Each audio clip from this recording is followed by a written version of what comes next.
Hey, what's up, guys? Mike here with another review.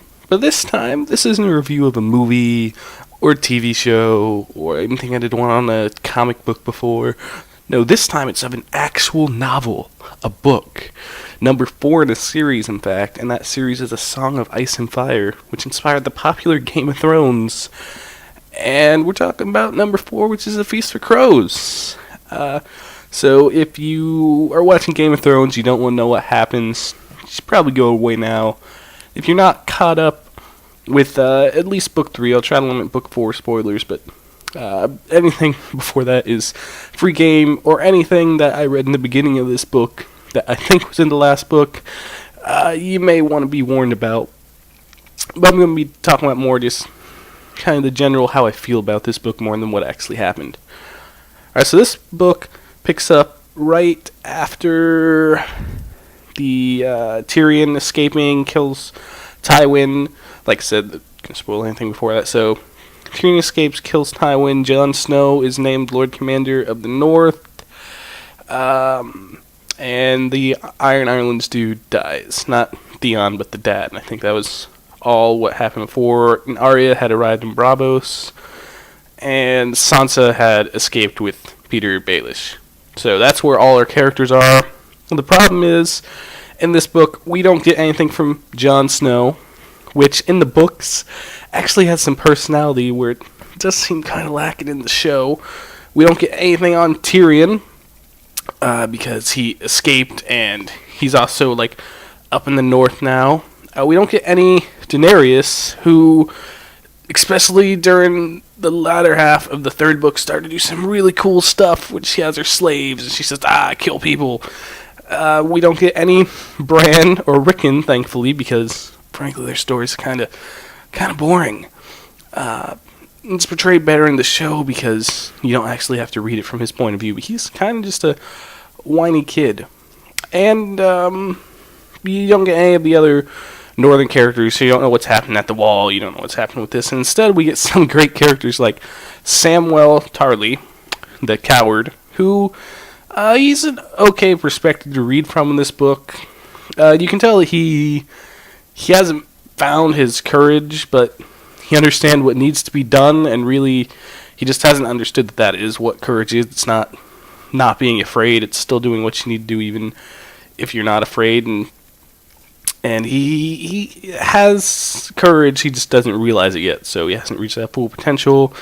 And this is the very first chapter with Samwell Tarly. It's the only time we do get a bit of Jon Snow, but we don't see from his perspective, only Samwell Tarly's perspective. And surprisingly, I was okay with his chapters and him going down to become a master. That's what his story's about. He's going down to the Citadel to get his chain to be a master. We also find Arya, again, as a good character here, though she takes on many different names throughout the book, which can be a bit confusing. A couple different characters change names because she's learning how to be an assassin in Braavos, and what happens there. Also, pretty good story. I found Arya in the books, though she's also a bit whiny, and she makes stupid decisions, but unlike another character I'm going to talk about, her stupid decisions are justified because she's a kid. Then we also get some Sansa, who also has to take on a fake name because obviously people are looking for Sansa Stark. And her chapters are good because we get more of the Peter Baelish character, and that is a pretty good character, especially after I've seen the TV shows and I got that image of his connivingness. It really helped me appreciate his character more in the books and show that he is on that level with the Tyrions, the Tywins, the Varys, who we also don't get to see in the book. We don't get to see the Whisperer there. The sad days. Then we also got Brienne of Tarth, who is still looking for Sansa. She gets a sword from Jaime. It's like, hey, go find Sansa, and where her story winds up near the end of the book is really cool, but a lot of it's just going through the paces. She meets some interesting characters there that give a broader range of what's going on. So again, hers are okay, but a lot of it's weak until right near the very end. Then we get Jamie, who I think this is the second book where we get a point of view from him, and much like in the other book where we get a point of view from him, he continues to redeem himself.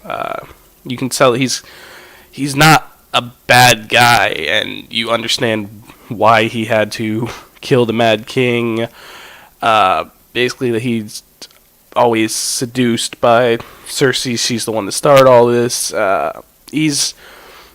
He really became, especially in this book, one of my favorite characters. And if it wasn't for him being in this book, I would have really be even tougher to read, because this one probably took me longer than any of the other books to read combined. And it's shorter than the last book. It's just some of these characters you gotta read through, just not the easiest. But Jamie, I was really got connected to his character. He actually makes smart decisions. You realize, even though before getting a point of view from him, you think, all right, this dude's an idiot. You realize he actually does have the capability to play the Game of Thrones, as you will, and his character is good, and he has a good point of view.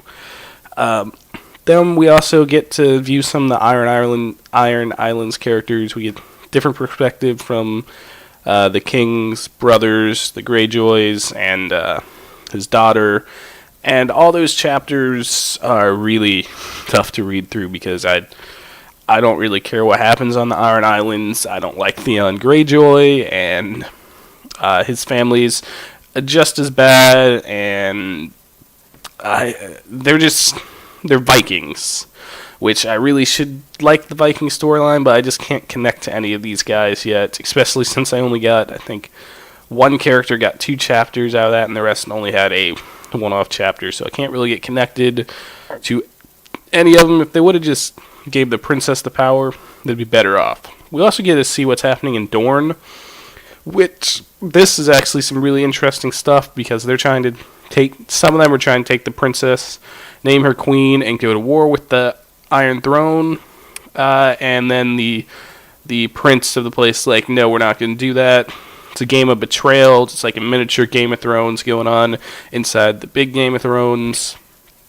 And I am going to give one spoiler here, so if you don't want to know what happens with that side of the storyline, just go away for like 30 seconds. You realize that the Prince of Dorne has been working with the Targaryens, and his children are actually engaged to Daenerys and her brother.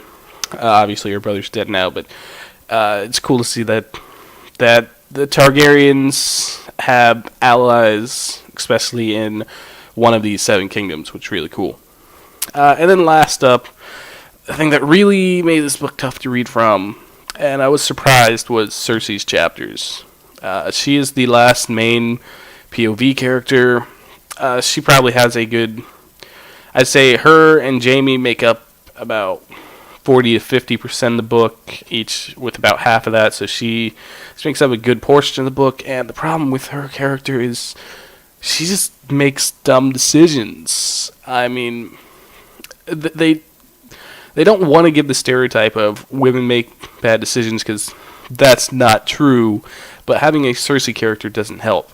Now, in the show, and even before, I was like, okay, she's conniving, she has good ideas, some of the stuff she does is a bit out there, but it's to protect her children.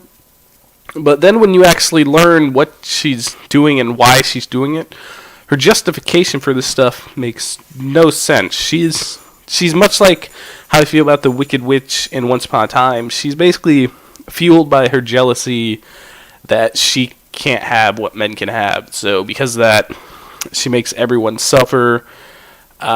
She can't let go of her son. She can't trust anyone, which is just causing tons of trouble for her. And though I wanted to like the character, and I thought, okay, getting a point of view for her will actually be good for her character, it did not help, and I hate her character even more. So that's just how I feel about the book's characters. What happens here, I mean, what's actually happening is quite interesting. seeing Cersei cause herself trouble is enjoyable. Seeing Jaime's redemption, good. What happens to Samwell and where his story ends up, it's pretty cool. Brianna, near the end, her story gets good. What's going on with Peter Baelish's character and what he's plotting, that's also interesting. And Arya is just, she's the most disconnected from everyone. But her story is also interesting. It's just, these point of view characters just aren't the good characters of Jon Snow, Daenerys, and Tyrion, who have great point of view chapters and are at the forefront of what's going on at all times. And like with someone like Sansa, who is kind of just watching the game be played.